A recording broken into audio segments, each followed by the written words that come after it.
పితా పుత్ర పవిత్రాత్మ నామమున ఆమెన్. ఈరోజు దేవుని వాగ్దానము, నేనే పునరుత్థానమును జీవమును, నన్ను విశ్వసించువాడు మరణించినను జీవించును. యోహాను 11:25. క్రీస్తు ప్రభునందు మన విశ్వాసాన్ని ప్రకటిద్దాం. యేసువా, మీ మరణమును ప్రకటించడము, మీ ఉత్థానమును చాటుదము, మీరు మరలా వచ్చు వరకు వేచియుందుము. త్రిత్వైక సర్వేశ్వరునికి వారు చేసిన సకల మేలులకు గాను వారికి వందనములు అర్పిద్దాం. తండ్రి దేవా, మీకే స్తుతి ఘన మహిమ. యేసుదేవా, మీకే స్తుతి ఘన మహిమ. ఆత్మదేవా, మీకే స్తుతి ఘన మహిమ. త్రియేక దేవా, మీకే స్తుతి ఘన మహిమ. ఈరోజు వాక్యాన్ని చదువుకుందాం. యోహాను సువార్త 20వ అధ్యాయం వచనములు 11 నుండి 18 వరకు.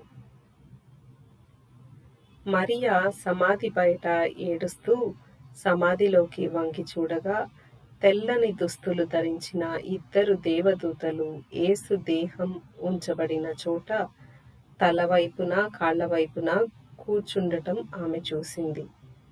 వారు ఆమెతో, అమ్మా, ఎందుకు ఏడుస్తున్నావు అని అడిగారు. ఆమె వారితో, వారు నా ప్రభువును తీసుకువెళ్ళిపోయారు, ఆయనను ఎక్కడ ఉంచారో నాకు తెలియదు అని పలికింది.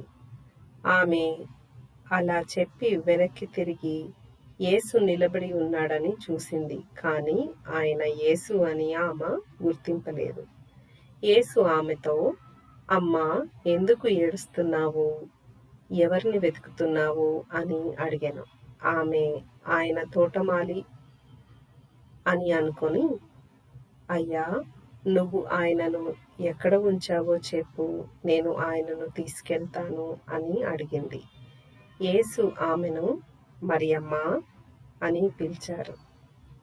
ఆమె తిరిగి ఆయనను రబోని అని పిలిచింది. యేసు ఆమెతో, నన్ను పట్టుకోవద్దు, ఎందుకంటే నేను ఇంకా తండ్రి వద్దకు ఆరోహణమైపోలేదు. కానీ నా సహోదరుల వద్దకు వెళ్ళి, నేను నా తండ్రి, మీ తండ్రి, నా దేవుడు, మీ దేవుడు వద్దకు ఆరోహణమై పోతున్నాను అని పలికెను. మగ్దలేనా మరియమ్మ వెళ్ళి శిష్యులతో, నేను ప్రభువును చూశాను అని చెప్పి ఆయన తనతో చెప్పిన సందేశమును అందజేసింది. ఇది క్రీస్తు సువిశేషము. క్రీస్తువా, మీకు స్తుతి కలుగును గాక. ఈరోజు వాక్యాన్ని ధ్యానిద్దాం. ఈరోజు వాక్యంలో సువిశేషంలో మనం చూస్తూ ఉన్నాం, క్రీస్తు ప్రభు మరియం మగ్దలేనమ్మకు దర్శనమియ్యటం చూస్తూ ఉన్నాం. క్రీస్తు ప్రభు ప్రధాన శిష్యులు 12 మంది ఉన్నారు. సరే, యూదా పోగా 11 మంది ఉన్నారు.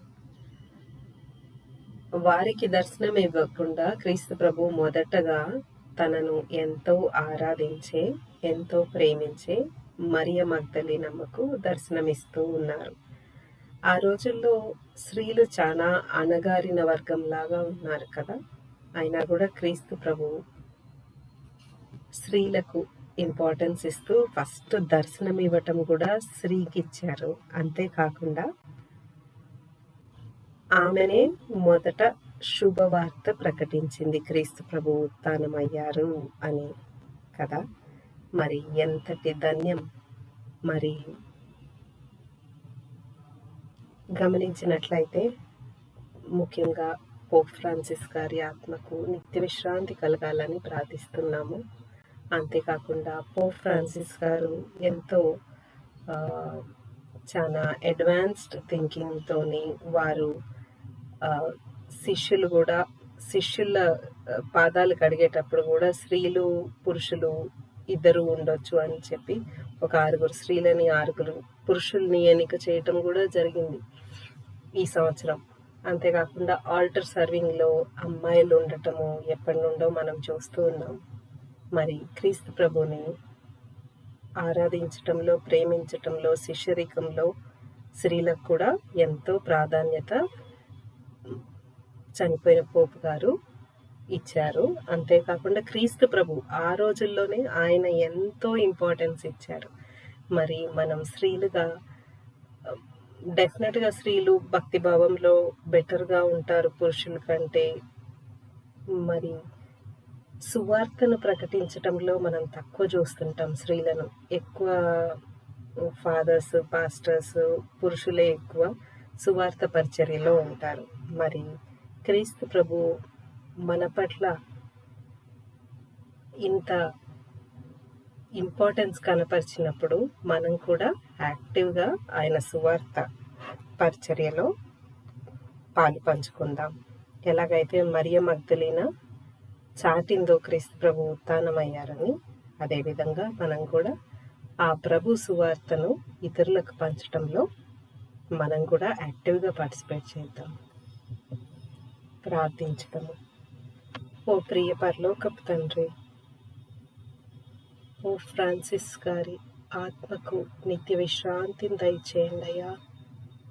రోమన్ కథోలిక సంఘానికి మొత్తానికి ఆయన రిప్రజెంటర్గా, ఆయన అధిపతిగా ఉన్నారు ప్రభువా. వారి ఆత్మకు నిత్య విశ్రాంతిని దయచేయండి. కాపరి లేని గొర్రెల వలె ఉన్నాం ప్రభువా, మా పట్ల కూడా దయచూపండి ప్రభువా. పోప్ ఫ్రాన్సిస్ గారు క్రీస్తు ప్రభుని మార్గంలో నడుస్తూ ఎల్లప్పుడూ ఆయన ప్రేమ, ఐక్యత, సేవా మార్గాన్ని ప్రకటించటమే కాకుండా పాటించారు ప్రభువా. అదేవిధంగా మేము కూడా క్రీస్తు తత్వాన్ని వారి మాదిరిగా ప్రకటించి పాటించు కృపని మాకు అనుగ్రహించండి. పోప్ ఫ్రాన్సిస్ గారి ఆత్మకు నిత్య విశ్రాంతి కలుగునట్లు